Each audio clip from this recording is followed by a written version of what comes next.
9h30, 11h. Europe 1, Culture Média. Thomas Hill. Et comme chaque jour, on démarre cette émission avec la session de rattrapage de Jean-Luc Lemoyne. Et ce matin, nous recevons donc le grand chef Yannick Aleno. J'imagine que voilà, vous êtes impressionné là quand même, Jean-Luc. Bah évidemment, Thomas, évidemment. Bon, moins impressionné qu'un candidat de Top Chef, mais impressionné quand même. Non, parce que quand Yannick était passé dans l'émission de M6, on avait eu le droit à ce genre de réflexion quand même. Là, je suis très stressé, quoi. C'est vrai ? Ouais, là, je suis pas à mon aise. C'est comme si j'avais Johnny Hallyday avec moi en cuisine. Avoir Johnny Hallyday en cuisine, pour vous donner une idée, c'est comme aller voir un concert de Yannick Aleno. C'est très impressionnant. Heureusement, Yannick trouve toujours des phrases bizarres pour détendre les jeunes chefs pétrifiés devant lui. C'est beaucoup d'émotions pour moi à ce moment-là. J'ai même transpiré au cul ce moment où il était là. Vas-y, lâche-toi, nom de chien.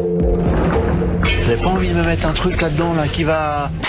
Voilà, quelqu'un qui te dit, vous avez pas envie de me mettre un truc là-dedans, ça te met tout de suite à l'aise. C'est convivial. Excusez-le. Non, il est tôt. Oui, il parlait de sauce, évidemment. Vous pensiez à quoi ? Oui, non, évidemment. Franchement. Ouais. Je suis un grand fan de cuisine, et ce que j'aime dans la cuisine de Yannick Aleno, c'est qu'elle permet de voyager. Pour faire une cuisine, évidemment, qu'est-ce qu'il nous faut ? Des produits. De la pêche de Montreuil, de l'asperge à Argenteuil, du chou de Pontoise, des fraises de Bièvre, des cerises de Montmorency. Oui, c'est une cuisine qui nous fait voyager, mais en RER.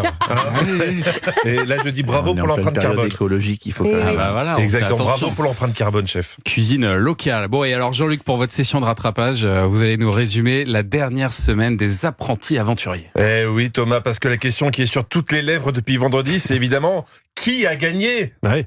Non, Qui a je gagné ? plaisante. Je sais que tout le monde s'en fout, mais je vais quand même vous raconter. Alors, pour ceux qui ne connaissent pas les apprentis aventuriers, c'est un jeu d'aventure où il faut bien t'accrocher si tu veux comprendre les règles des épreuves données par Laurent Mestré.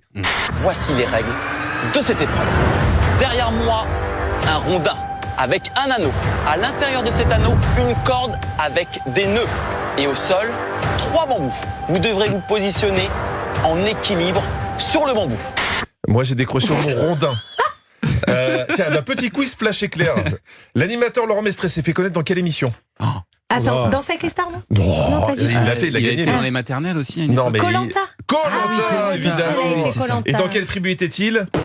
Alors là, aucune idée. Vous savez les pas ? Batucada. Ah, pas loin. C'était la tribu des Antuka. Oui, En tout cas, c'est vrai. Non, enfin je crois. je crois que ça s'appelait comme ça parce qu'il commence toutes ses phrases. Écoutez. Ah oui. En tout cas, sachez les roses que j'ai été ravi de vous avoir dans cette aventure. En tout cas, les rouges, bravo.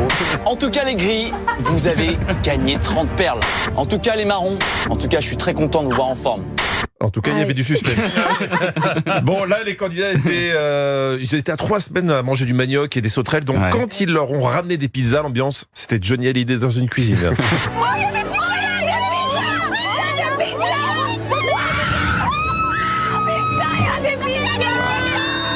Quand tu entends des réactions comme ça pour des pizzas, tu te dis que les 3 étoiles comme Yannick Aleno ont bien du mérite à se casser la nénette pour faire de la grande cuisine. Vous embêtez pas. Mais bon, place à la finale. Quand tu joues en binôme, le plus important, c'est la communication. Mais m'écoutez pas, je lui disais droite, il allait à gauche, je lui disais gauche, il allait à Mais en droite. fait, elle me disait à sa droite, donc moi je croyais que c'était ma droite, mais en fait c'était ma gauche. Et j'ai conjoncté le truc. Bah oui, ça arrive à tout le monde de conjoncter. Vous savez, Yannick, Thomas Hill, par exemple, on le conjoncte souvent avec Harry Potter vieux. Voilà, Oui, c'est vrai. C'est vrai.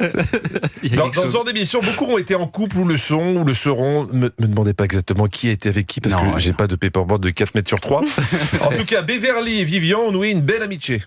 Je crois que j'ai jamais autant aimé Beverly que maintenant. Et ce qui est sûr, c'est que je la quitterai plus jamais. À l'extérieur de cette aventure, ça va rester ma flamme jumelle. Je connaissais ma sœur jumelle, mais ma femme jumelle, non. C'est quoi une femme jumelle ? Tu regardes dedans, tu vois loin et écoutez, ça se tente. Élodie est fière d'arriver en finale et surtout fière d'avoir... le plus simple, c'est que vous écoutiez. J'arrive pas à réaliser qu'en fait j'ai été jusqu'au bout en fait. J'ai survécu à la survie. J'ai survécu à la survie. Yannick, si je viens chez vous, je pourrais manger en me nourrissant, s'il vous plaît. Ou... Qui Lorraine. C'est ça, qui est Florel. Alors finalement, qui a gagné ? Voici le résultat annoncé tout en retenu par Louane et Gabriel, alias les gris.